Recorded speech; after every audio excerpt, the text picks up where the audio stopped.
किसी अज्ञात व्यक्ति ने कहा है कि पढ़ना तो सभी जानते हैं, पर कैसे पढ़ना है और क्या पढ़ना है ये कोई नहीं जानता। क्योंकि फ्रेंड्स, अभी जो नॉर्सेट एम्स है उसका सभी लोग तैयारी कर रहे हैं, पर बहुत सारे ऐसे कैंडिडेट हैं जिनका पिछले 2-3 साल में सिलेक्शन नहीं हुआ या फिर उनको उनका प्रिफर्ड जो एम्स है वो नहीं मिला। फ्रेंड्स, क्योंकि बहुत सारे ऐसे क्वेश्चंस हैं जिनको मैंने 3 से 4 साल के जो पिछले क्वेश्चन पेपर्स हैं उनकी स्टडी करी, तो उनमें देखा कि बहुत सारे ऐसे टॉपिक्स हैं जिनमें से हर बार क्वेश्चन आता है। 75% ऑफ टोटल क्वेश्चन पेपर्स हम देखते हैं कि उन्हीं में से बनता है। इसलिए मैं इस वीडियो में ऐसे 100 टॉपिक्स आपके लिए लेके आया हूं जो कि आपके लिए बहुत ही इंपॉर्टेंट है और 75% ऑफ टोटल क्वेश्चन पेपर उन्हीं में से बनता है। जैसा कि आपने पिछले नॉर्सेट को देखा, उससे पिछले वाले को देखा, इन सभी दोनों तीनों साल के जो नॉर्सेट्स हैं उनको अगर आप देखते हो तो 75% ऑफ क्वेश्चंस इन 100 टॉपिक्स में से बनने वाले हैं। एग्जाम जो नॉर्सेट का है वो टेंटेटिव है, सितंबर में होने वाला है। आज से अगर देखें, जून के महीने से देखें तो कम से कम 3 मंथ्स, अराउंड 100 डेज आपके पास बचे हुए हैं। तो आपके लिए 100 डेज के 100 टॉपिक्स आपके लिए ऐसे लेके आया हूं जिनको अगर आप कवर करते हैं तो आपका 75% ऑफ टोटल क्वेश्चन पेपर क्या हो जाता है, कवर हो जाता है। साथ ही साथ आप क्या देखते हैं कि बचे हुए 25% के अंदर आप पाते हैं कि जीके का, मैथ, रीजनिंग का पोर्शन होता है। साथ ही साथ कुछ ऐसे क्वेश्चंस होते हैं, अगर मान लीजिए आप पूरा सिलेबस भी पढ़ लेते हैं तो भी वो क्वेश्चंस क्या होते हैं, बियॉन्ड द सिलेबस आपको लगते हैं, बहुत ही नए होते हैं, जिनको आपने अभी तक जिनके बारे में ना तो सुना है ना कभी पढ़ा है। ऐसे क्वेश्चन आपको 1-2 हर साल मिलते हैं। तो आप उन क्वेश्चंस को भी अगर नहीं कर पाते हो तो कम से कम इन 75% क्वेश्चंस को करते हैं तो आप देखते हैं कि आपको एक अच्छी रैंक के साथ सिलेक्शन मिलता है, साथ ही साथ आपका प्रेफर्ड एम्स मिलता है। तो शुरू करते हैं हमारे वीडियो को। नमस्कार, स्वागत है आप सभी का नर्सिंग अधिकारी यूट्यूब चैनल पर। फ्रेंड्स, आज हम देखेंगे वही 100 टॉपिक्स। तो नंबर 1 हम देखते हैं, मैं आपको बताता हूँ, सभी आपको जितने भी लोग हैं वो पढ़ाते हैं ईसीजी। तो ईसीजी के अंदर आप सब लोग पढ़ते हैं ईसीजी, परंतु ईसीजी पढ़ना ही एनफ नहीं है। ईसीजी की जब नॉर्मल ईसीजी आपने पढ़ी है तो एबनॉर्मल ईसीजी भी आप पढ़िए। एबनॉर्मल ईसीजी में आप देखेंगे कि जो डिसरिथमिया होता है वो क्या होता है, पीआर इंटरवल, क्यूआरएस कॉम्प्लेक्स, ये जानना ही एनफ नहीं है ईसीजी में। ईसीजी के बाद आपको डिसरिथमिया पढ़ना है, क्योंकि डिसरिथमिया अगर आप पढ़ते हो जो कि ईसीजी की एबनॉर्मलिटी है, ठीक है, तो आप समझ पाते हो कि कार्डियोवर्शन क्या होता है, डेफिब्रिलेशन क्या होता है, पेसमेकर क्या होता है, पेसमेकर के जो इलेक्ट्रोड्स हैं उनको कहाँ प्लेसमेंट किया जाता है, डेफिब्रिलेटर के इलेक्ट्रोड्स कहाँ प्लेसमेंट किए जाते हैं, कितनी एनर्जी की नीड होती है, सिंक्रोनाइज्ड क्या होता है, एसिंक्रोनाइज्ड क्या होता है। सिंक्रोनाइज्ड को हम डेफिब्रिलेशन कहते हैं, एसिंक्रोनाइज्ड जो शॉक देते हैं उसे हम कार्डियोवर्शन कहते हैं। कितनी एनर्जी, कितना जूल चाहिए होता है, कितना प्रेशर हमें लगाना पड़ता है डेफिब्रिलेशन पे। तो ऐसे बहुत सारे क्वेश्चंस हैं जो आपको एक ईसीजी वाले चैप्टर से बनते हैं, पर आप ईसीजी को इनकम्प्लीट पढ़ते हैं क्योंकि आपको प्रॉपर गाइडेंस नहीं मिलने के कारण सिर्फ आप ईसीजी को आधा ही पढ़ के छोड़ देते हैं। तो ये हुई हमारा पहला टॉपिक जिसे हमने कहा ईसीजी एंड डिसरिथमिया, ठीक है। सेकंड बात करता हूं मैं बर्न की। सेकंड टॉपिक जो है हमारा बर्न के अंदर देखिए फ्रेंड्स, रूल ऑफ 9 जो कि आपसे एग्जाम में पूछा जाएगा किस तरह से कि एक क्लाइंट है, उसका इंटीरियर चेस्ट जल गया, फेस जल गया, कितना % टोटल बर्न हो गया। तो आप रूल ऑफ 9 से कैलकुलेट करते हैं टोटल बर्न सरफेस एरिया को। दूसरा, जो टाइप्स ऑफ बर्न है उनके बारे में आपसे पूछा जाता है कि डीप थिकनेस बर्न क्या होता है, सुपरफिशियल पार्शियल थिकनेस बर्न क्या होता है, सुपरफिशियल थिकनेस बर्न क्या होता है, ठीक है, फुल थिकनेस बर्न क्या होता है। ये सभी बर्न है जो कैटेगरी है, 1st degree, 2nd degree, 3rd degree, 4th degree, इनके बारे में आपसे पूछा जाता है। थर्ड, जो वुंड्स होते हैं बर्न के, उनकी ड्रेसिंग्स के लिए जो मटेरियल्स यूज किए जाते हैं, जीनोग्राफ्ट हो गए, ऑटोग्राफ्ट हो गया, होमोग्राफ्ट हो गया, वो सब चीजें आपके एग्जाम के अंदर पूछी जाती है। तो सेकंड टॉपिक हमारा है बर्न। थर्ड टॉपिक जो आपके एग्जाम में पूछा जाता है वो होता है ब्रेस्ट कैंसर। इसका वीडियो मैंने सेपरेटली बनाया भी है हमारे पोर्शन के अंदर, आप देख लीजिए, प्लेलिस्ट जो है ऑन्कोलॉजी की उसके अंदर आके जाके पढ़िए। अगर आप ब्रेस्ट कैंसर वहां से पढ़ते हैं तो आपको किसी गाइड और किसी भी कॉम्प्रिहेंसिव को पढ़ने की ज़रूरत नहीं पड़ेगी, क्योंकि मैंने ब्रेस्ट कैंसर को इतने अच्छे से कवर किया है। आप देखेंगे तो आप पूरा ब्रेस्ट कैंसर उन 2 वीडियोस के अंदर पूरी तरह से मैंने कवर किया।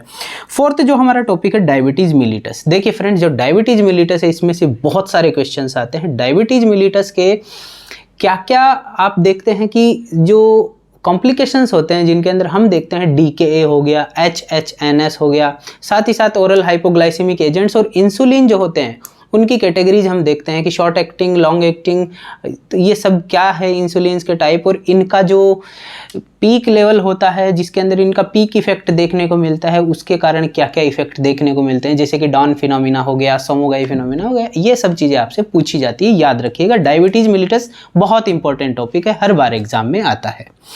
5 नंबर पे हम देखते हैं थायराइड डिसऑर्डर्स। थायराइड डिसऑर्डर्स जिसके अंदर हाइपरथायराइडिज्म और हाइपोथायराइडिज्म दोनों को आप कंपैरेटिव स्टडी करिए, देखिए दोनों को एक साथ लिख के एक पेज पे और दोनों को एक तरह से पढ़िए। इन दोनों के जो मोस्ट कॉमन जो इनके कोज हैं उनको भी देखिए, साथ ही साथ इनके साइन एंड सिम्टम्स को भी देखिए। इनके ट्रीटमेंट के लिए जो ड्रग्स यूज़ करी जाती है उन दोनों के भी कंपैरेटिव स्टडी करिए, ठीक है।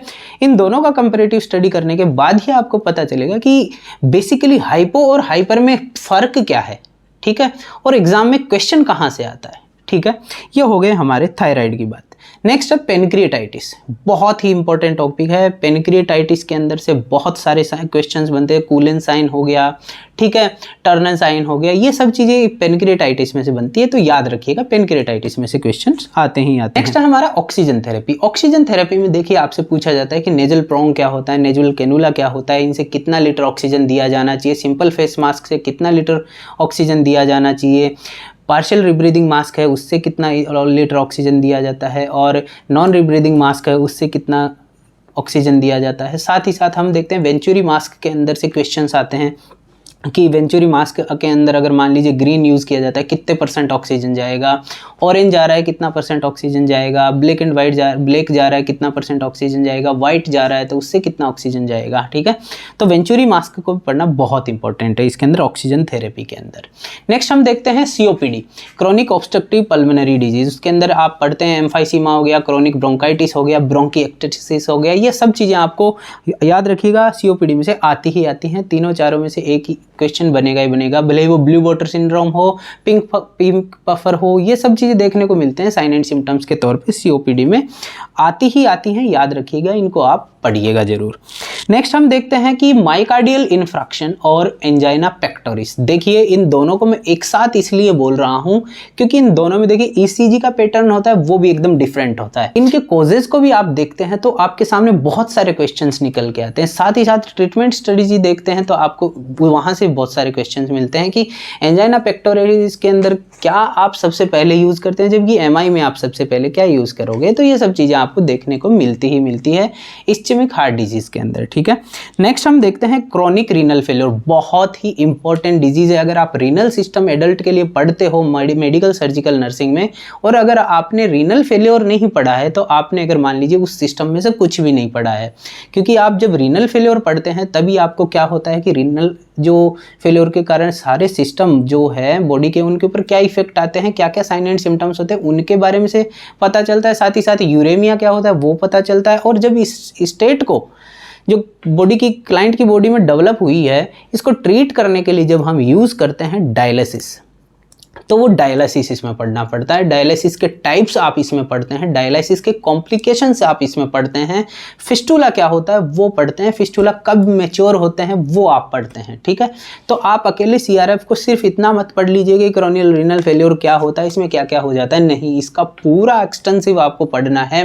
क्या फिस्टुला होता है, कब मैच्योर होता है, क्या डायलिसिस होता है, क्या टाइप्स होते हैं, डायलिसेट बाथ क्या क्या चीज़ों का बना हुआ होता है, और पेरिटोनियल डायलिसिस किस तरह से किया जाता है, डायलिसिस करने के बाद क्या क्या कॉम्प्लिकेशंस क्लाइंट के अंदर आते हैं, क्या क्या अपने को ध्यान रखना होता है क्लाइंट को पोस्ट डायलिसिस केयर में, ठीक है। तो ये सब चीज़ आप देखते हैं डायलिसिस के अंदर, ठीक है, जिसको हमने क्रोनिक रीनल फेलियर में पढ़ा है।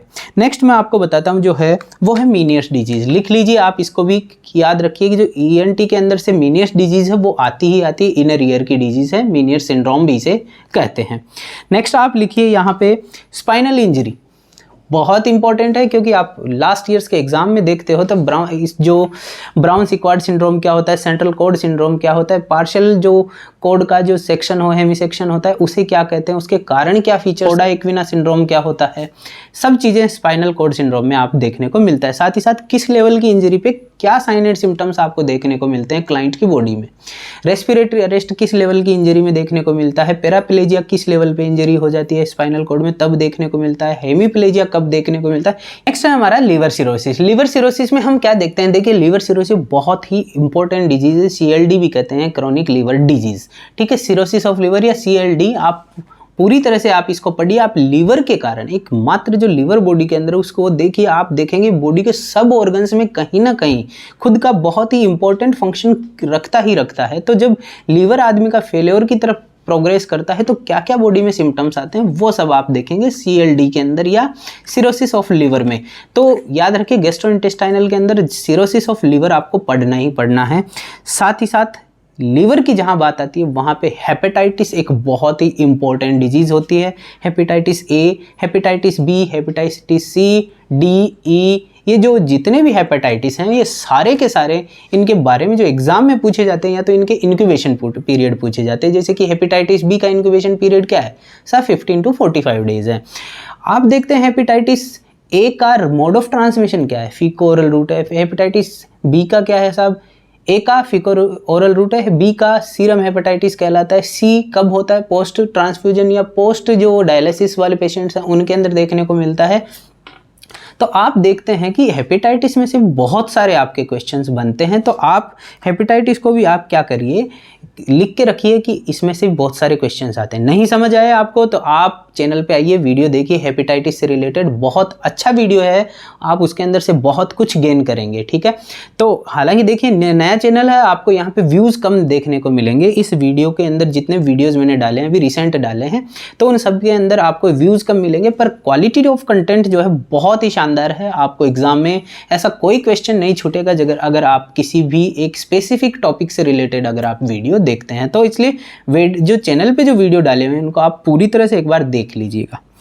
नेक्स्ट है हमारा ट्यूबरक्यूलोसिस। देखिए फ्रेंड्स, कोच डिजीज कहते हैं इसे ट्यूबरक्यूलोसिस को, और भी कम्युनिटी एस्पेक्ट से बहुत सारे क्वेश्चंस बनते हैं, जैसे बैरोमीटर ऑफ सोशल वेलफेयर। आप क्या देखते हैं कि इसी को कहते हैं ट्यूबरक्यूलोसिस को। तो आप देखते हैं ट्यूबरक्यूलोसिस में से बहुत सारे क्वेश्चंस बनते हैं। और ट्यूबरक्यूलोसिस का जो ट्रीटमेंट होता है उसमें फर्स्ट लाइन ड्रग्स कौन सी है, सेकंड लाइन ड्रग्स कौन सी है, और इनके इफेक्ट क्या आते हैं। आइसोनियाजिड का क्या साइड इफेक्ट होता है, पायराजिनामाइड का क्या साइड इफेक्ट होता है, रिफाम्पिसिन का क्या साइड इफेक्ट होता है, इथाम्ब्यूटोल का क्या साइड इफेक्ट है, स्ट्रेप्टोमाइसिन का क्या साइड इफेक्ट है। आप देखेंगे ट्यूबरक्यूलोसिस का जो ट्रीटमेंट स्ट्रेटेजी है उसके अंदर आपको ये चीज़ें देखने को मिलती है, और क्वेश्चन हर बार आता है। आइसोनियाजिड के साथ क्या देना होता है, पायरिडॉक्सिन दिया जाता है, विटामिन B6 का टेबलेट। ये सब चीज़ें इतनी इंपॉर्टेंट है जो कि आपको पता होनी चाहिए। क्या करता है, इंजरी टू नर्व करता है, हेपेटोटॉक्सिक ड्रग होता है, रिफाम्पिसिन से क्या होता है, रेड सिक्रेशंस हो जाते हैं, रेड ऑरेंज यूरिन हो जाता है। ये इतने नॉर्मल क्वेश्चंस हैं जो आपको ट्यूबरक्यूलोसिस में से आते ही आते हैं, ठीक है। तो आप जब ट्यूबरक्यूलोसिस अगर आप पढ़ते हैं तो आप इन क्वेश्चंस को और इन चैप्टर्स को कवर करिएगा 100%, ठीक है। नेक्स्ट है कार्डियोवेस्कुलर ड्रग्स। कार्डियोवेस्कुलर ड्रग्स में से आपको पता होना चाहिए एंटी हाइपरटेंसिव ड्रग्स, जिनमें देखिए डायूरेटिक्स बहुत मोस्ट कॉमनली पूछे जाते हैं, बीटा ब्लॉकर्स बहुत इंपॉर्टेंट रूप से पूछे जाते हैं, एंटीलिपिमिक ड्रग्स बहुत इंपॉर्टेंट है, बहुत बार पूछे जाते हैं। साथ ही साथ जो एंटीकोगुलेंट्स हैं उनके अंदर वारफेरिन और हेपेरिन बहुत इंपॉर्टेंट है। इनके या तो आपसे पूछ लिए जाएंगे, एंटीडोट्स पूछ लिए जाएंगे, या फिर इनका जो साइड इफेक्ट है वो पूछ लिया जाएगा। वारफेरिन के साथ क्या नहीं खाने देते हैं वो आपसे पूछ लिया जाएगा। मतलब वारफेरिन और हेपेरिन आपको पढ़ना ही पढ़ना है, ठीक है। नेक्स्ट हम देखे हैं इनके अंदर डिजॉक्सिन। डिजॉक्सिन का बहुत बार क्वेश्चन पूछा गया है कि डिजॉक्सिन का first of all side effect body के अंदर क्या देखने को मिलता है। नेक्स्ट जो है हमारा रीनल स्टोन। रीनल स्टोन में देखिए आपसे पूछा जाए टाइप्स ऑफ स्टोन, रीनल के जो स्टोन होते हैं कि जेंथिन स्टोन्स क्या होते हैं।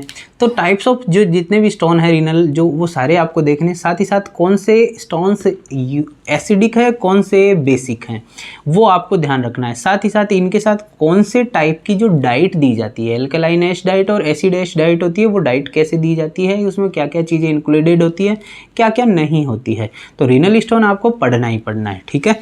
नेक्स्ट है हमारा कैटरेक्ट और ग्लोकोमा, ठीक है। कैटरेक्ट और ग्लोकोमा आपको दोनों पढ़ने, साथ ही साथ एक रेटाइनल डिटैचमेंट, तीनों को आप एक साथ पढ़िएगा। कैटरेक्ट, ग्लोकोमा और रेटाइनल डिटैचमेंट आपका हो गया आई का सारा सिस्टम। ये 3 डिजीज पढ़ लीजिए, बहुत इंपॉर्टेंट है आपके लिए, ठीक है।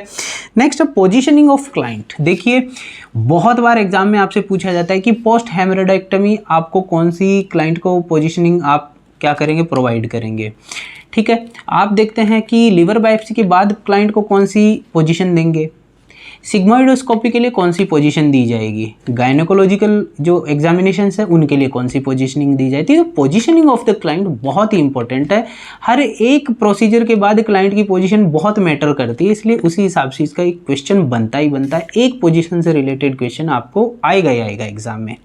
नेक्स्ट जो है आपसे पूछा जाता है कि देखिए फ्रेंड्स, मैं इतना सब कुछ बता रहा हूँ, इसमें एक चीज़ ऐड कर लीजिए, जो अपना एनक्लेक्स आरएन की जो सॉन्डर्स की बुक आती है उसके अंदर एक बहुत ही इंपॉर्टेंट चैप्टर आप जिसके अंदर बहुत सारी चीज़ें देखते हैं, सारी बुक के अंदर सभी चीज़ों का एक सारे सिर्फ एक चैप्टर में दिया गया है। आप वो चैप्टर देखेंगे, देखिए 7th एडिशन जो मैंने पढ़ा रिसेंटली, जो अभी तो शायद 8th 9th 10th जो भी एडिशन चल रहा है, पर आपको जो मैं उस चैप्टर का जो नाम बता देता हूँ, जो 7th जो एडिशन है उसके अंदर 15th नंबर का चैप्टर 15 है, ठीक है। चैप्टर का नाम बता देता हूँ, चैप्टर का जो नंबर है वो आगे पीछे हो सकता है, आप उसका याद रख लीजिए। उसका नाम है health and physical assessment of the client, ठीक है। फंडामेंटल्स ऑफ द केयर के अंदर आपको ये मिलेगा, health and physical assessment of the client, ठीक है। इसके अंदर आप देखिए क्लाइंट के जितने असेसमेंट है, न्यूरोलॉजिकल एस्पेक्ट से भले क्लाइंट का असेसमेंट किया गया हो, ठीक है, उसकी ईडीमा स्केल हो गई हो, लंग से रिलेटेड आपके ऑस्कल्टेशन जो साउंड होते हैं वो, और हार्ट के जो एस्कल्टेशन साउंड्स होते हैं वो, आप पूरे के पूरे क्लाइंट के फिजिकल असेसमेंट को आप उस एक छोटे से चैप्टर में देखेंगे। उसमें से इतने क्वेश्चन आते हैं, नॉर्सेट के अंदर ही नहीं, वो आप भले SGPGI की तैयारी करो या PGI चंडीगढ़ की तैयारी करो, GMCH की तैयारी करो या ESIC की तैयारी करो, वो एक चैप्टर इतना इंपॉर्टेंट है कि मैं उसे ऐसे मानता हूँ कि जो नर्सिंग के जो फंडामेंटल्स हैं वो फंडामेंटल्स उस एक चैप्टर में भरे हुए हैं, ठीक है। तो आपको ध्यान रखना है, health and physical assessment of the client chapter 15, NCLEX RN Saunders 7th edition. 8th edition तो आगे पीछे हो सकता है चैप्टर, आप ध्यान रखिएगा, ठीक है। नेक्स्ट मैं आपको जो बताने वाला हूँ वो है रूमेटॉइड आर्थराइटिस और ऑस्टियोआर्थराइटिस। देखिए दोनों को कंपैरेटिव आपको पढ़ना है। मैं देखिए एक चीज़ इसलिए नहीं बोल रहा, मैं टॉपिक अगर ऐसे बोल दूं कि आपको रूमेटॉइड आर्थराइटिस पढ़ना है जी, नहीं। अगर आपको इतना ही पढ़ोगे तो आपकी फिर इनकम्प्लीट स्टडी होगी। मैं दोनों चीज़ इसलिए बोल रहा हूँ क्योंकि देखिए दोनों में आप कंपेरेटिव स्टडी करोगे, दोनों को एक साथ रख के तुलना करोगे दोनों में, तो आपको क्वेश्चन जो एग्ज़ाम में आता है तो आप गलत नहीं करोगे, क्योंकि आपने ऑस्टियोआर्थराइटिस पढ़ा, वहाँ जाके ऑस्टियोआर्थराइटिस और रूमेटॉइड आर्थराइटिस के अंदर आप कंफ्यूज हो गए। आपके 50% जो चांसेस होते हैं क्वेश्चन सही होने के, वो तो वहीं गलत हो गए। अब आपकी सही होने की संभावना सिर्फ 50% रह गई। इसलिए आप दोनों को जब कंपैरेटिव स्टडी करोगे तो वहाँ ऑप्शन के अंदर आप देखोगे नहीं नहीं, ये हेबर्डेंस नोड्यूल कहाँ पाए जाते हैं साहब, हेबर्डेंस नोड्स। बुचार्ड्स नोड्स किस में पाए जाते हैं साहब, ऑस्टियोआर्थराइटिस में या रूमेटॉइड आर्थराइटिस में।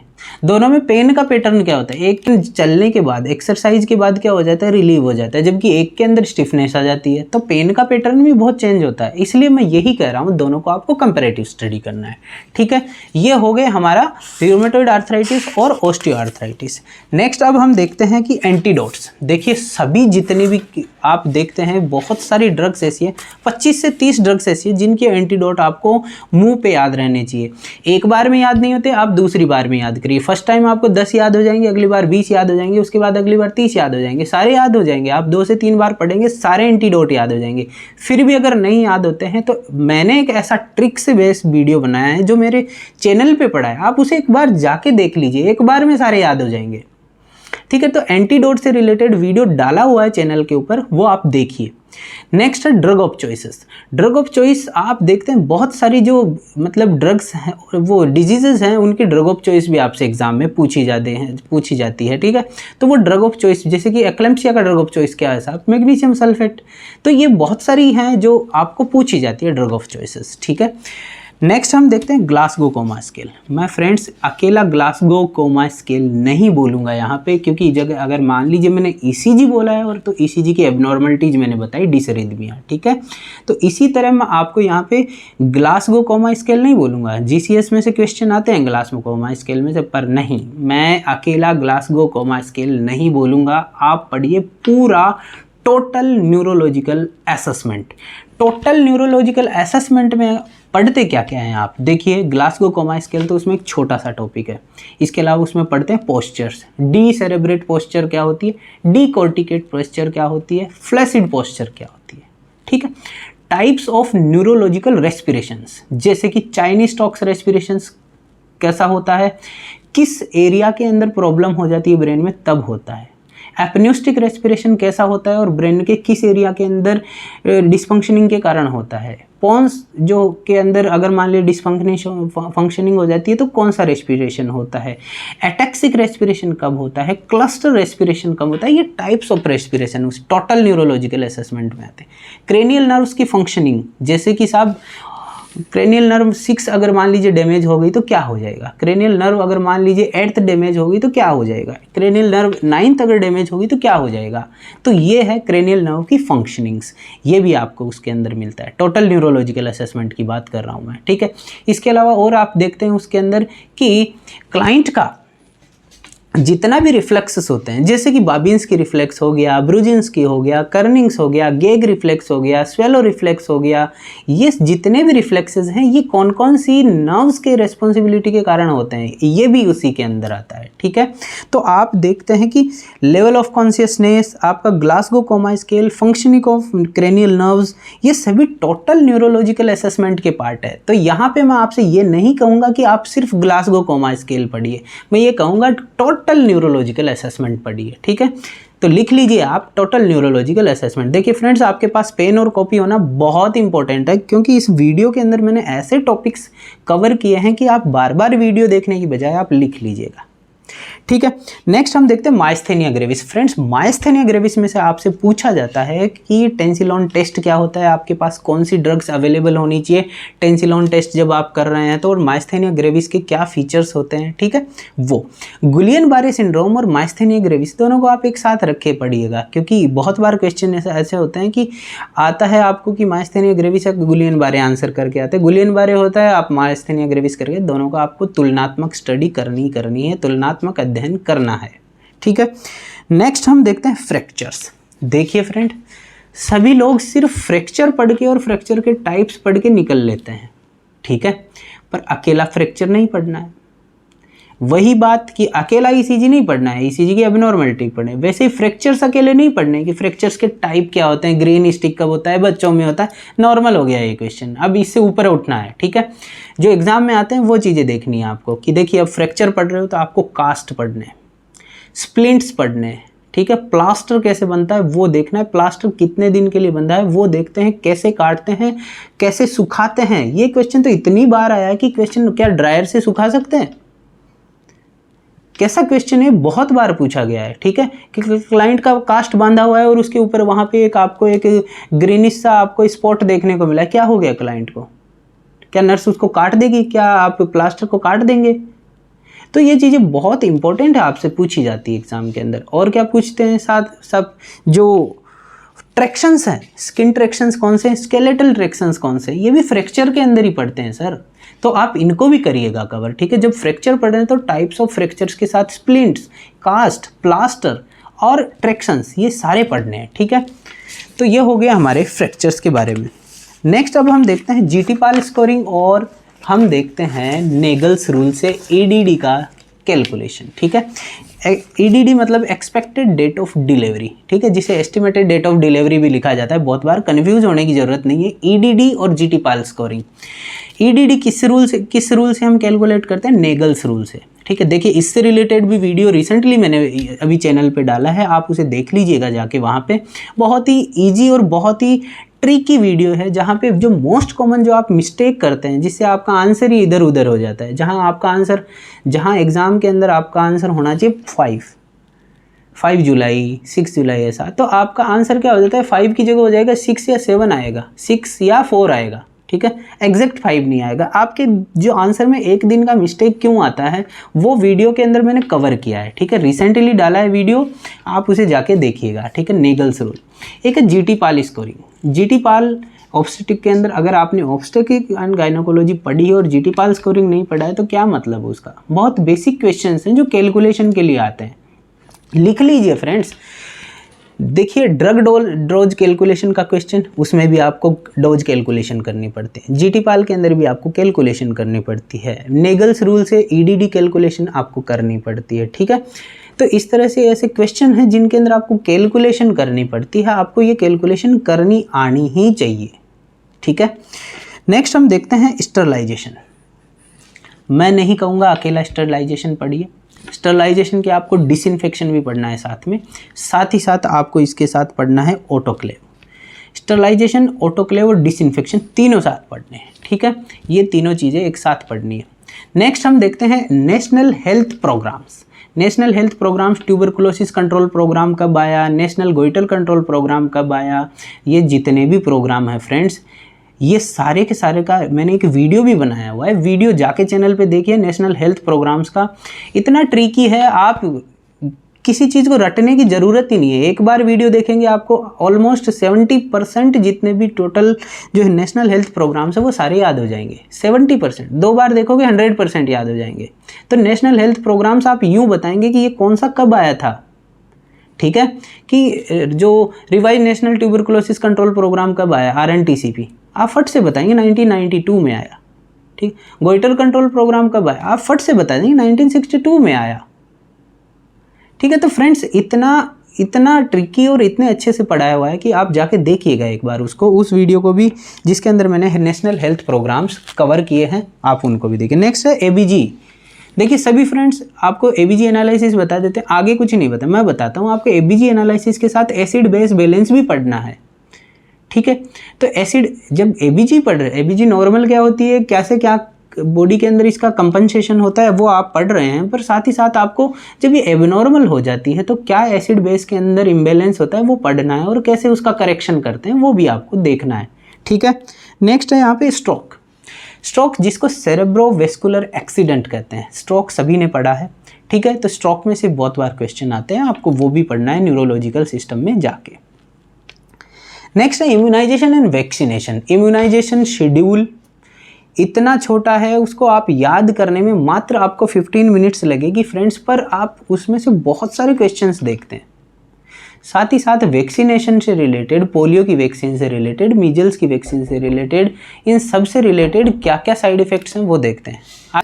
Next nutrition. न्यूट्रिशन में आप पूरा न्यूट्रिशन का जो चैप्टर है वो एक बार में आपको पूरा करना है। उसके अंदर माइक्रो न्यूट्रिएंट्स और मैक्रो न्यूट्रिएंट्स दोनों आपको कवर करने होते हैं। फैट, प्रोटीन और कार्बोहाइड्रेट आपको कवर करना है। उस दूसरी साइड के अंदर आपको सारे के सारे एलिमेंट्स प्लस सारे के सारे वाइटामिन्स हैं वो कवर करने हैं। कौन से विटामिन के कारण कौन सी डिजीज़ होती है, साथ ही साथ कौन से विटामिन का कौन सा रिचेस्ट सोर्स होता है, ये सब चीज़ें तो आपको नॉर्मली याद रखना ही रखना है। साथ ही साथ RDA जो होता है, रिकमेंडेड डेली अमाउंट, इनका कितना अपने को कंज्यूम करना होता है वो आपको पता होना चाहिए न्यूट्रिशन चैप्टर में से। नेक्स्ट है HIV। HIV के जो टॉपिक है, HIV के टॉपिक के अंदर देखिए इतना अच्छा टॉपिक है और इतने सारे क्वेश्चन इसमें से बनते हैं, आप रट सकते हैं उनको। मैंने भी आपके लिए इस जो चैनल है उसके ऊपर 2 सेशंस बनाए हैं इसके लिए, HIV का 1.0 और HIV का 2.0। ये इतने हाई यील्ड जो टॉपिक है ना, इतने सेशंस इतने अच्छे हैं, आप इनके अगर पढ़ते हो तो किसी गाइड को पढ़ने की ज़रूरत नहीं है। चैनल पे ये वीडियोस अवेलेबल है, रिसेंटली डाले हैं इसलिए इनके ऊपर बहुत कम व्यूज़ हैं। आप पर इनको क्वालिटी ऑफ कंटेंट को इन व्यूज़ से लेके कंपेयर मत करिएगा, बहुत ही शानदार आपको ये वीडियोज़ और जो टॉपिक्स हैं इनका एक्सप्लेनेशन मिलेगा यहाँ पे।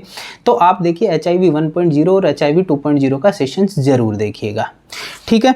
तो नेक्स्ट हम देखते हैं कमेटीज़। हेल्थ प्लानिंग की कमेटीज़, मुदालियार कमेटी कब आई, ठीक है, चड्डा कमेटी की क्या रिकमेंडेशंस थी, श्रीवास्तव कमेटी की क्या रिकमेंडेशंस थी, ठीक है। तो इस तरह से सारी की सारी जो कमेटीज़ हेल्थ प्लानिंग को लेके रिलेटेड इस इंडिया के अंदर जो भी लॉन्च हो चुकी हैं उन सभी के बारे में भी एग्जाम में पूछा जाता है। नेक्स्ट है हमारा कॉन्ट्रासेप्शन। कॉन्ट्रासेप्शन का जो चैप्टर है उसमें से भी देखिए आपको एग्जाम में बहुत बार क्वेश्चन मिले हैं, आपको ये अछूता नहीं रहा है ये टॉपिक भी जिसमें से क्वेश्चन आपको नहीं मिले, और रिसेंटली 2-3 साल के एग्जाम में जरूर आया है कॉन्ट्रासेप्शन से रिलेटेड। नेक्स्ट है प्रोटीन एलर्जी मालन्यूट्रिशन। क्वाशियोकोर मेरेस्मस, ये डिजीज़ क्या होती है, इनके क्या साइन एंड सिम्टम्स है वो आपसे पूछे जाते हैं।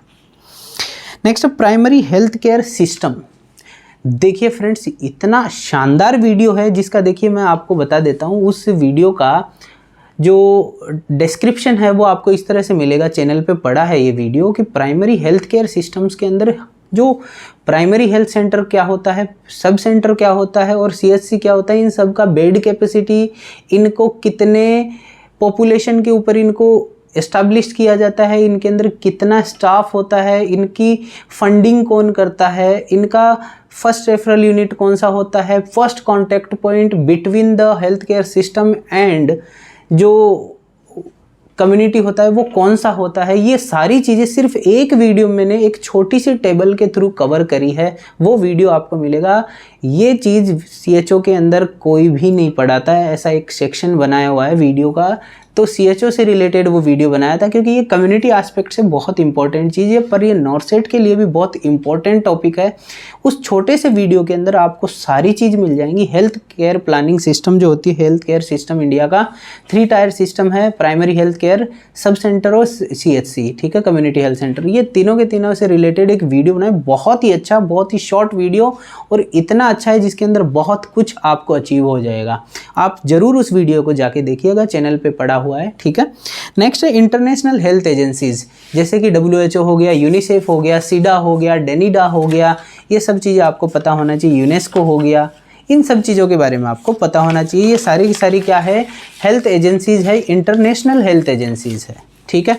नेक्स्ट हम देखते हैं neural tube defect. Neural tube defects के अंदर आप देखते हैं कि क्या इनके कोजेज होते हैं न्यूरल ट्यूब डिफेक्ट्स के, साथ ही साथ माइलोसील क्या होता है, मेनिंगोमाइलोसील क्या होता है, स्पाइना बाइफिडा क्या होता है, स्पाइना बाइफिडा ओकल्टा क्या होता है, ये सब चीज़ें आपको पता होनी चाहिए। ये है न्यूरल ट्यूब डिफेक्ट से रिलेटेड क्वेश्चन जो आपको देखने को मिलता है। एक रिसेंट जो टॉपिक है, जो कि आज के सिनेरियो में, जो अभी कोविड का जो एरा गया है, उसके लिए बहुत ही इंपॉर्टेंट टॉपिक था डिजास्टर, कि एक डिजास्टर के बाद क्या क्या हमारे को कॉम्प्लिकेशंस के तौर पे देखने को मिलता है। नेशनल डिजास्टर मैनेजमेंट अथॉरिटी है, वो क्या होती है, कब उसकी एस्टैब्लिशमेंट हुई, उसका क्या लोगो है, और डिजास्टर एक्ट क्या है, उसके बारे में आपको जानकारी होनी चाहिए, ठीक है। क्योंकि स्वाइन फ्लू, ये जो अपना कोविड आया था, उसके अंदर टोटली पूरे ऑल ओवर जो इंडिया है उसको किसने कवर किया था, इस नेशनल डिजास्टर मैनेजमेंट अथॉरिटी ने ही पूरे ऑल ओवर इंडिया को डील किया था, ठीक है। क्योंकि कोविड को एज ए डिजास्टर डील किया गया है इंडिया में, ठीक है। Next biomedical waste management act, ठीक है। इसकी जो न्यू गाइडलाइंस आई है वो देखिए फ्रेंड्स, बायोमेडिकल वेस्ट मैनेजमेंट की जो न्यू गाइडलाइंस है उसके अंदर से 2-3 क्वेश्चन है जो रिसेंटली एग्जाम में पूछे गए। एक तो ब्लड बैग को किस में डिस्कार्ड किया जाता है, ठीक है। एक जो ड्रग्स हैं उनको, साइटोटॉक्सिक ड्रग्स हैं, उनको कहाँ डिस्कार्ड किया जाता है, एक्सपायर्ड मेडिसिन को कहाँ डिस्कार्ड किया जाता है। ये चीज़ों के आंसर आपको मिलेंगे चैनल पे। जो बायोमेडिकल वेस्ट मैनेजमेंट की जो न्यू गाइडलाइंस है उसको जाके देखोगे तो। नेक्स्ट है ब्लड ट्रांसफ्यूजन। ब्लड ट्रांसफ्यूजन जो ब्लड के कंपोनेंट्स होते हैं वो, और इनको कितनी देर में चढ़ाया जाना चाहिए और कितना डिग्री पे इनको स्टोरेज किया जाता है। बहुत ही जनरल क्वेश्चन है जो ब्लड ट्रांसफ्यूजन में से आते हैं, ठीक है। ड्रग डोज कैलकुलेशन, मैंने आपको भी बताया था कि जहाँ पे आपको पेन और जो रफ वर्क की ज़रूरत पड़ती है वो यही है। डोज कैलकुलेशंस के अंदर आपको, निगल्स कैलकुलेशन के अंदर और GT पाल स्कोरिंग के अंदर, ये चीज़ें आपको जनरली आपको होनी चाहिए, पता होनी चाहिए। नेक्स्ट है डेवलपमेंटल माइलस्टोन्स। बच्चा कितने समय का हो जाता है तो उसको वो चलना प्रारंभ कर देता है, कब वो शू की लेसेज बांधने लग जाता है, टॉयलेट ट्रेनिंग उसको कब दी जाती है, ठीक है, स्क्वायर कब बनाने लग जाता है, ट्रायंगल वो कब बना लेता है, तो ये सब चीज़ें, सोशल स्माइल कब देता है, ये सभी डेवलपमेंटल माइलस्टोन आपसे पूछे जाते हैं एग्जाम में, ये भी आपको याद रखना है। फिटल सर्कुलेशन, फिटल सर्कुलेशन जब एस्टैब्लिश हो जाता है तो फिटल सर्कुलेशन के एस्टैब्लिशमेंट के बाद कौन सी चीज़ किस चीज़ में कन्वर्ट हो जाती है वो आपको पता होना चाहिए। एम्बिलिकल आर्टरीज क्या बना लेती है, ठीक है, एम्बिलिकल वीन्स क्या बना लेती है, ये सब चीज़ें आपको पता होनी चाहिए। फिटल सर्कुलेशन आप जाकर ये चैप्टर पढ़िएगा। फिटल सर्कुलेशन का जो चैप्टर है उसके अंदर ये सब चीज़ें आपको देखने को जरूर मिलेगी। और कल कब जब इनका ऑब्लिटरेशन होता है, कब ऑब्लिटरेशन होता है, कब ये फंक्शनली क्लोज हो जाते हैं, एनाटॉमिकल क्लोजर कब हो जाते हैं। नेक्स्ट है डायग्नोसिस ऑफ प्रेगनेंसी। देखिए friends, positive sign and symptoms क्या होते हैं प्रेगनेंसी के, प्रोबेबल साइन एंड सिम्टम्स क्या होते हैं, प्रीजम्पटिव क्या क्या होते हैं, तो याद रखना है। ये भी चैनल पे ये वीडियो पड़ा है, आप उसको भी जाके देखिएगा, इसको हल्के में मत लीजिएगा। बहुत ही ट्रिकी तरीके से मैंने बहुत ही शानदार तरीके से समझाया है, चैनल पर ये वीडियो है, आप इसको जाके देखिएगा। आपको डायग्नोसिस ऑफ प्रेगनेंसी पढ़ने का जरूरत नहीं पड़ेगा किसी भी बुक या किसी भी गाइड से, ठीक है। नेक्स्ट है सेक्सुअली ट्रांसमिटेड डिजीज। देखिए फ्रेंड्स, आप सभी जानते हैं सेक्सुअली ट्रांसमिटेड डिजीज के अंदर सिफिलिस, गोनोरिया, ये सब चीज़ें आती हैं, क्लेमाइडिया। कौन सी STD के अंदर किस तरह का सिक्रेशन आपको देखने को मिलता है, कलर ऑफ सिक्रेशन जो होता है, सिक्रेशन के कलर, वो आपको पता होना चाहिए। साथ ही साथ इनका इंक्यूबेशन पीरियड बहुत ही इंपॉर्टेंट है। जो आपको पता होना चाहिए। नेक्स्ट है ओबीजी इंस्ट्रूमेंट। ऑब्स्टेट्रिक एंड गायनोकोलॉजी के अंदर जो इंस्ट्रूमेंट यूज़ किए जाते हैं, देखिए प्रैक्टिकल नॉलेज की दृष्टि से बहुत ही इंपॉर्टेंट चीज़ें हैं। ये जितने भी इंस्ट्रूमेंट हैं वो आपको इमेज बेस्ड क्वेश्चंस के तौर पे याद रखना। नॉर्सेट एम्स के अंदर कम से कम 20 to 25 इंस्ट्रूमेंट्स और क्लिनिकल पिक्चर्स आपसे पूछी जाती है, इसलिए हल्के में मत लीजिएगा। जितने भी इंस्ट्रूमेंट्स हैं उनको क्लिनिकली काम में लिए जाने वाले ऑब्स्टेट्रिक इंस्ट्रूमेंट को तो स्पेशली हमें लाइटली नहीं लेना है। और आपके लिए ये वीडियो मैंने तैयार भी किया है ओबीजी इंस्ट्रूमेंट से रिलेटेड, इसलिए उस वीडियो को जाके ज़रूर देखिएगा। ओबीजी इंस्ट्रूमेंट्स के अंदर इतने सारे इंस्ट्रूमेंट्स मैंने कवर किए हैं, शायद ही किसी चैनल पे आपको इतने इंस्ट्रूमेंट्स नहीं मिलेंगे, ठीक है। साथ ही साथ उनका एक प्रॉपर एक्सप्लेनेशन है, प्रॉपर उनका वर्क जो होता है वो लिखा हुआ है, ठीक है। तो आप जाके वो वीडियो भी देखिएगा जिसके अंदर मैंने ओबीजी इंस्ट्रूमेंट्स को कवर किया हुआ है, ठीक है। नेक्स्ट है लेबर। लेबर से रिलेटेड क्वेश्चन आपको एग्जाम में पूछा जाता है कि लेबर फर्स्ट, सेकंड, थर्ड जो स्टेज होती है लेबर की कौन सी थी, फोर्थ स्टेज कब हो जाती है, ठीक है। इन सभी जो स्टेजेस के अंदर क्या आपको सीरीज ऑफ इवेंट्स देखने को मिलती है वो सब आपको पता होना चाहिए। नेक्स्ट है cleft lip and cleft palate, ठीक है। बच्चों के अंदर जो इनबोर्न डिजीज़ होती है, ठीक है, बाय बर्थ जो डिजीजेज होती हैं क्लेफ्ट लिप और क्लेफ्ट पैलेट, वो आपसे एग्ज़ाम के अंदर पूछा जा सकता है। नेक्स्ट जो टॉपिक है वो है हाइपरट्रॉफिक पाइलोरिक स्टेनोसिस, ठीक है। पाइलोरिक स्टेनोसिस नाम की डिजीज़ है, उसके अंदर क्या साइन एंड सिम्टम्स मिलते हैं, प्रोजेक्टाइल वोमिटिंग देखने को मिलती है, किस कलर की होती है, बाइलस होती है, नॉन बाइलस होती है, वो आपको पता होना चाहिए, इसमें से भी क्वेश्चन बनता है। नेक्स्ट है साइकोफार्माकोलॉजी।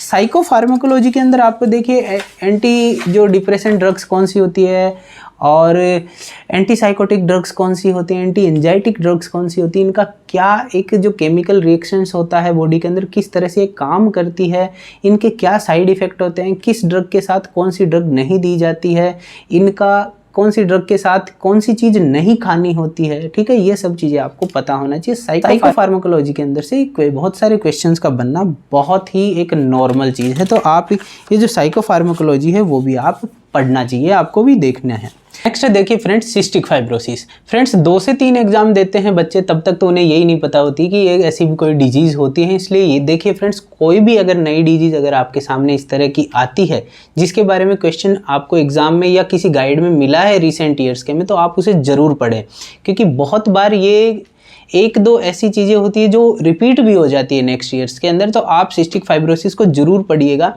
सिस्टिक फाइब्रोसिस के अंदर स्वीट क्लोराइड टेस्ट किया जाता है। स्वीट के लिए जो स्वेट होता है, मतलब पसीने की जहाँ यहाँ पे बात हो रही है, स्वीट क्लोराइड टेस्ट के अंदर जो स्वेट होता है उसको मतलब प्रोड्यूस करने के लिए कौन सी ड्रग यूज़ करी जाती है, क्या इसकी नॉर्मल वैल्यूज होती है, इससे रिलेटेड आपको क्वेश्चन देखने को मिलता है एग्जाम के अंदर सिस्टिक फाइब्रोसिस में। नेक्स्ट है यूरिन की नॉर्मलिटी और एबनॉर्मलिटीज़, ठीक है। नॉर्मल यूरिन कैसा होता है, एबनॉर्मल यूरिन कैसा होता है, और एबनॉर्मल यूरिन के अंदर आप एल्ब्यूमिन के लिए कौन सा टेस्ट करते हैं, शुगर के लिए बेनेडिक्ट टेस्ट होता है, रोथरास टेस्ट क्या होता है, बाइल पिगमेंट्स के लिए किए जाने वाले जो हेस टेस्ट क्या होता है, स्मिथ टेस्ट क्या होता है, ये सभी पूछे जाते हैं। तो आपको ध्यान रखना है Hay's test, Smith test, Rothera's test, albumin के लिए जो टेस्ट किया जाता है, ये सभी चीज़ें आपको पढ़नी है, बेनेडिक्ट टेस्ट, ठीक है। तो ये यूरिन के अंदर जो एबनॉर्मल चीज़ें होती है उसके अंदर आपको देखने को मिलेगा। तो यूरिन का जो नॉर्मल और एबनॉर्मल दोनों चीज़ें आपको स्टडी करनी है। नेक्स्ट होता है डेवलपमेंटल डिस्प्लासिया ऑफ हिप, DDH, ठीक है। बच्चों के अंदर जो इनबोर्न एक प्रॉब्लम होती है DDH करके, आप उसको भी पढ़ेंगे। नेक्स्ट है बच्चों के अंदर देखने को मिलने वाला ओटाइटिस मीडिया। ओटाइटिस मीडिया के क्या कॉजेस हैं, ये आपको रिसेंट ईयर्स के क्वेश्चन में देखने को मिलेगा क्वेश्चन पेपर्स के अंदर। तो आप ओटाइटिस मीडिया को पूरी अच्छी तरह से कवर करना, ठीक है। नेक्स्ट टॉपिक लिखिए फीमेल पेल्विस और पेल्विक्स के टाइप, ठीक है। फीमेल पेल्विस कौन कौन से होते हैं और फीमेल पेल्विस के डायमीटर्स और उनके टाइप्स क्या क्या हैं, वो आपको ये बताने की ज़रूरत नहीं है कि कौन कौन से फीमेल पेल्विस है। आप सभी जानते हैं कि एंड्रॉयड, एंथ्रोपॉइड, गायनेकोइड, ठीक है, ये सभी टाइप के जो फीमेल पेल्विस है वो, और फीमेल पेल्विस के डायमीटर्स अपनी एक अलग जो होते हैं, इंपॉर्टेंट रोल रखते हैं फीमेल पेल्विस के डायमीटर्स, ठीक है। तो आप इनके बारे में भी स्टडी करिएगा, क्योंकि एक लेबर के अंदर इनका बहुत इंपॉर्टेंस होता है। नेक्स्ट है सेरेब्रल पाल्सी। सेरेब्रल पाल्सी क्यों होती है, क्या रीज़न होते हैं, क्या क्या साइन एंड सिम्टम्स होते हैं, क्या ट्रीटमेंट होता है इसका, ये आपको पढ़ना है in the aspect of paediatrics, ठीक है। नेक्स्ट है क्लब फुट या टेलीपेस। बच्चों के अंदर टेलीपेस या क्लब फुट जो होती है डिजीज़, उसके क्या मतलब टाइप्स होते हैं, ठीक है। इक्विनोवेरस क्या होता है, इक्विनोवल्गस क्या होता है, ये सब चीज़ टेलीपेज की जो होती है क्लब फूड की वो आपको स्टडी करनी है। नेक्स्ट थैलेसीमिया, बच्चों में बहुत ही कॉमनली देखने को मिलने वाली डिजीज है थैलेसीमिया, ठीक है, तो ये थैलेसीमिया आपको पढ़ना है। एक नेक्स्ट मैंने आपको बताया था ड्रग ऑफ चॉइसेस, बहुत सारी डिजीजेस की ड्रग ऑफ चॉइस होती हैं जो आपसे पूछी जा सकती है, ठीक है, तो वो आपको याद रखना है। नेक्स्ट होता है साइकेट्रिक का एक टॉपिक सीजोफ्रेनिया। सीजोफ्रेनिया एक ऐसी डिजीज है जिसके अंदर जो साइन एंड सिम्टम्स होते हैं इतने सारे होते हैं कि आपको एक एक साइन एंड सिम्टम्स अपने आप के अंदर एक एक टर्मिनोलॉजी होती है, तो किसी भी साइन एंड सिम्टम्स के बारे में पूछे आपको उसके बारे में पता होना चाहिए कि बेसिकली इस चीज़ का मतलब क्या है, इसकी डेफिनेशन क्या है, ठीक है। नेक्स्ट है टाइप ऑफ इम्यूनिटी। इम्यूनिटी के जो टाइप्स होते हैं उससे भी क्वेश्चन पूछा जाता है कि ब्रेस्ट मिल्क में कौन सी इम्यूनिटी होती है, ठीक है। तो आप देखते हैं इम्यूनिटी के दो टाइप्स होते हैं, एक्टिव, पैसिव, आर्टिफिशियल, और क्या होते हैं इनबॉर्न जो होती है नेचुरल उसको, ठीक है। तो ये चीज़ें आपको पता होनी चाहिए, कौन सी नेचुरल है, कौन सी आर्टिफिशियल है, कौन सी एक्टिव है, कौन सी पैसिव है। तो इस तरह से आपको इम्यूनिटी का जो आपको डायग्राम है जो बना हुआ होता है वो आपको स्टडी करना है। नेक्स्ट है पार्किंसन डिजीज़। पार्किंसन डिजीज़ भी न्यूरोलॉजी के एस्पेक्ट से एडल्ट क्लाइंट के अंदर बहुत ही इंपॉर्टेंट है, बहुत बार रिसेंट एग्जाम्स के अंदर क्वेश्चन देखने को इसके मिले हैं। नेक्स्ट है हम देखते हैं आईसीयू के इंस्ट्रूमेंट्स। आईसीयू के अंदर बहुत सारे ऐसे इंस्ट्रूमेंट्स हैं कॉमनली सभी आईसीयूज़ के अंदर यूज़ होते हैं, जैसे वेंटिलेटर हो गया, मॉनिटर हो गया, डेफिब्रिलेटर हो गया, एम्बू बैग हो गया, ग्विडल एयरवे हो गया, ये सब चीज़ें इतनी नॉर्मल है कि ये हर आईसीयू में यूज़ की जाती है, इनके बारे में पता होना चाहिए। इमेज बेस्ड क्वेश्चंस के अंदर याद रखिएगा आईसीयू इंस्ट्रूमेंट पूछे जाते हैं, नहीं कहीं पे आपको अगर वीडियो मिलता है तो चैनल पे वीडियो है आईसीयू इंस्ट्रूमेंट्स का, 2 सेशन में बनाया हुआ है, हर एक इंस्ट्रूमेंट की इमेज, हर एक इंस्ट्रूमेंट का आपको वीडियो और उसका फंक्शंस यहाँ पे देखने को मिलेगा। चैनल के ऊपर जाइए, आईसीयू इंस्ट्रूमेंट्स को सर्च करिए और देखिएगा, ठीक है। अगर फिर भी नहीं मिलता है प्लेलिस्ट खोलिए, उसके अंदर प्रैक्टिकल सेशन का एक अलग से वीडियो बनाया हुआ है, उसके अंदर 5-6 वीडियो पड़े हैं, आपको उसके अंदर प्रैक्टिकल से रिलेटेड आपको आईसीयू इंस्ट्रूमेंट्स, ओबीजी के इंस्ट्रूमेंट्स, ये सभी चीज़ें देखने को मिलेगी, आप वहाँ जाके इस वीडियो को देख सकते हैं। नेक्स्ट है ट्यूमर मार्कर, बहुत ही इंपॉर्टेंट है, हर एक जो कैंसर होता है उसका ट्यूमर मार्कर एग्जाम में आपको पता होना चाहिए, पूछा जाता है बार बार, ठीक है। हाइपर सेंसिटिविटी के types, hyper sensitive 1, hyper sensitive 2, HS3, HS4, ठीक है। Hyper sensitive means HS1, HS2, HS3, HS4, इनके क्या क्या एग्जाम्पल्स वो आपसे पूछे जा सकते हैं। नेक्स्ट है डिल्यूजन, इल्यूजन और हेलुसिनेशन, तीनों को आप एक साथ पढ़िएगा, ठीक है। डिल्यूजन, इल्यूजन और हेलुसिनेशन तीनों को पढ़िएगा और तीनों के टाइप्स क्या क्या होते हैं वो पढ़ना। नेक्स्ट टॉपिक है नॉर्मल लेबोरेटरी वैल्यूज। हर एक जो ब्लड का कंपोनेंट होता है उसका एक अलग वैल्यू, जो नॉर्मल वैल्यू होता है वो आपको पता होना चाहिए कि सीरम इलेक्ट्रोलाइट्स के अंदर जैसे पोटेशियम की क्या वैल्यू है, कैल्शियम की नॉर्मल वैल्यूज़ क्या होती है बॉडी के अंदर, ठीक है। इसी तरह मैग्नीशियम की क्या होती है, PTNR की क्या वैल्यू होता है, बॉडी के अंदर HB नॉर्मल कितना होना चाहिए, ठीक है। आयरन जो प्रोफाइल है उसकी क्या वैल्यूज़ होनी चाहिए, लिपिड प्रोफाइल की क्या वैल्यूज़ होनी चाहिए, रीनल फंक्शन टेस्ट की क्या नॉर्मल वैल्यूज़ होनी चाहिए, ये सभी वैल्यूज़ आपको नॉर्मली पता होनी चाहिए। ये अगर नॉर्मल वैल्यूज़ पता है आपको तो आपसे एग्जाम में इससे रिलेटेड डायरेक्ट क्वेश्चन भी पूछा जा सकता है और इनडायरेक्ट क्वेश्चन भी पूछा जा सकता है, ठीक है। तो आपको नॉर्मल लेबोरेटरी वैल्यूज का पता होना बहुत ज़रूरी है। अगर फिर भी नहीं समझ आता है तो चैनल पे इससे रिलेटेड एक वीडियो है नॉर्मल लेबोरेटरी वैल्यूज का, इतना शानदार और इतने ट्रिकी तरीके से समझाया है कि आप पूरी ज़िंदगी में ये भूलोगे नहीं कि PTNR की वैल्यू क्या है, ठीक है। आप उंगलियों पे रख सकते हैं, एक बार में देखेंगे आपको 90% तक वैल्यूज़ आपको एक बार में याद हो जाएगी। 2 बार अगर वीडियो देखते हो तो 100% वैल्यूज़ को आप कभी लाइफ टाइम नहीं भूलने वाले हैं। बहुत ही सुंदर वीडियो बनाया हुआ है, रिसेंटली डाला हुआ है, व्यूज़ आपको कम मिल सकते हैं पर जो कंटेंट है, क्वालिटी, कंटेंट की जो क्वालिटी है वो आपको कम नहीं मिलेगी। आप जरूर देखिएगा, चैनल पे वीडियो पड़ा है नॉर्मल लेबोरेटरी वैल्यूज़। नेक्स्ट है आप देखते हैं कि मेंटल हेल्थ से रिलेटेड एक्ट्स, जैसे इंडियन लुनेसी एक्ट 1912 हो गया, NDPS है नारकोटिक जो ड्रग्स हैं उनसे रिलेटेड एक्ट है 1985 का वो हो गया, नेशनल मेंटल हेल्थ एक्ट है 1987 है वो हो गया। इन सब के बारे में आपको पता होना चाहिए। तो फ्रेंड्स ये अराउंड 100 टॉपिक्स है जो आप 100 डेज के अंदर आसानी से तैयार कर सकते हैं। इनके अलावा भी अगर आपको कुछ लगता है कि कुछ इंपॉर्टेंट टॉपिक्स है, आप कमेंट सेक्शन में उन्हें भी लिखिए ताकि और जो लोग कमेंट सेक्शन को पढ़ते हैं उनको पता लगे कि इनके अलावा भी ये इंपॉर्टेंट टॉपिक्स हैं। और कमेंट सेक्शन में अगर इन 100 टॉपिक्स में से रिलेटेड कोई भी ऐसा टॉपिक है जो आपको पढ़ना है और पढ़ना चाहते हैं तो मैं उससे रिलेटेड वीडियो बनाऊंगा। आप कमेंट सेक्शन में वो वीडियो ज़रूर लिखिए जिसके बारे में, वो टॉपिक ज़रूर लिखिए जिसके बारे में आप वीडियो चाहते हैं। तो फ्रेंड्स, ये वीडियो आशा करता हूँ बहुत पसंद आया होगा। अगर ये वीडियो पसंद आया तो आप चैनल को सब्सक्राइब करिए अगर आप पहली बार आए हैं तो, और वीडियो को लाइक करना मत भूलिएगा। साथ ही साथ कमेंट सेक्शन में अपना कमेंट ज़रूर डालिए अगर आपको अच्छा लगा है तो, जिससे कि इस वीडियो को बनाने वाले हर एक व्यक्ति को क्या मिलता है, एक मोटिवेशन मिलता है, एक अप्रिसिएशन मिलता है। आप हमारे नर्सिंग अधिकारी का जो फेसबुक पे पेज है आप उसे भी फॉलो कर सकते हैं। साथ ही साथ इंस्टाग्राम पे जो हमारा नर्सिंग अधिकारी पेज है आप उसे वहाँ जाकर भी फॉलो करिए। साथ ही साथ जो नर्सिंग अधिकारी का जो टेलीग्राम चैनल है आप वहाँ ज्वाइन करिए। वीडियोज, शॉर्ट्स, वैकेंसीज की इन्फॉर्मेशन, इसके अलावा PDF नोट्स आपको वहाँ देखने को मिलते हैं। इसलिए आप टेलीग्राम का जो नर्सिंग अधिकारी चैनल है वो ज्वाइन करिए। ठीक है, तो फ्रेंड्स मिलते हैं अगले वीडियो में, तब तक के लिए धन्यवाद।